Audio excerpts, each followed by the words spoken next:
Joe's Knife Detector here, and you all know that every once in a while I like to take you back in time to look at some of the knives that our brothers carry, that our older brothers, older sisters, that our moms carried, that granddads, grandmoms that they carried, our grandpas carried. I like to take you back in time to see some of those knives.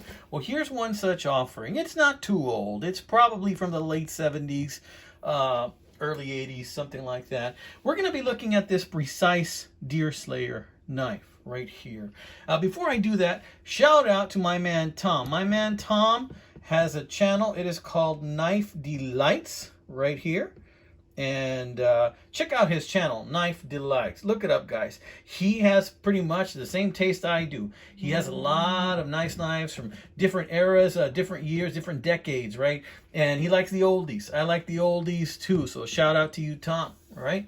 But another thing I want to show you up here is one of my Buck 112s, because you see this knife right here, this Precise Deerslayer, came around a time when this is pretty much what they expected a folding locking knife to look like, right? They expected it to look like the Buck 112.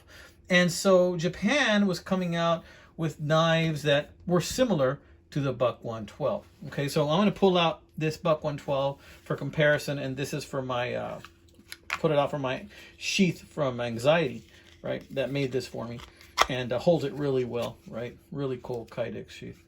And so here is the Buck 112. You'll see that this is thicker than the Japan offering, sturdier too, even, I think.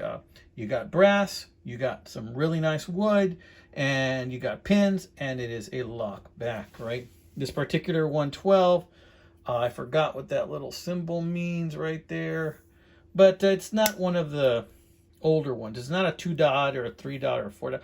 This is probably in the early 2000s or something like that, okay? But still, I love this knife, right? So let's take a look at this one now. This one right here is a Precise Deerslayer. It's got some type of wood on there. I don't know if that's Cocobolo, but it's a pretty nice, looks like a hardwood or maybe ebony. And it says right there, Precise Deerslayer. It has a picture of a deer, custom high stainless steel, right? Thing about this bad boy right here is it looks like it wasn't hardly used at all. It looks like it was maybe carried, and that's about it, or stored. So it's pretty nice, right? Look how thin it is. It is extremely thin compared to the Buck 112. It is very thin, but aside from that, check out the coloration on the brass, and it is very, very thin brass liners, wood, the spring is thicker on the Buck 112. The blade itself also, if you notice, is a little bit thicker on the Buck 112. All in all, the Buck 112 is just a better knife, right? It's a better knife, but this right here was made to appeal to the market that maybe didn't want to pay as much as they would for a Buck 112, and maybe they wanted something that they were going to slip in their pocket and that wasn't that bulky, right? But more than anything, people wanted bucks. People wanted a Buck 112 or a Buck 110, You had one of those, and then you had a little bit of coin, and you got the best, But competition being what it is, Japan started making some knives too. And these are not bad knives. I really like Japanese steel. I like these knives quite a bit, guys. This one right here, I got for close to nothing. I can't remember exactly what I paid. I think it was like $10 or something like that. Hardly been used. Listen to that snap. It just snaps in there real firm.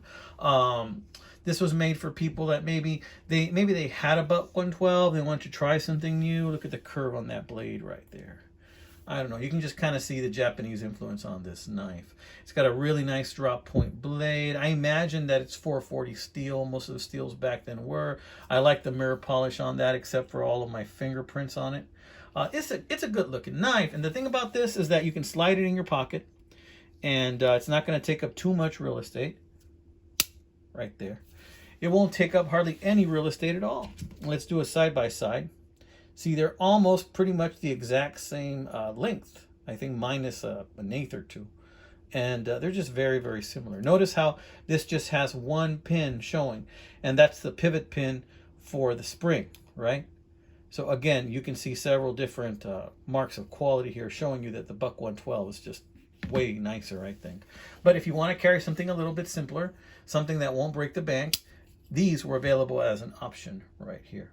But I wanted to show you that, you know, there just is not a great market for these right now. You know, if you liked lockback knives back in the day and you just didn't have the coin to buy one, now's your chance to strike up a great bargain. Guys, there's so many great bargains on old lockback knives from the 1980s and 70s on eBay. You can get yourself a great deal. Oh my gosh. If you liked Swiss Army knives, but they were always too pricey whenever you tried to go buy them at the Swiss Army knife store at the mall, man, you can get yourself a really nice Swiss Army knife for like 10 bucks nowadays. You know what I saw yesterday at Walmart?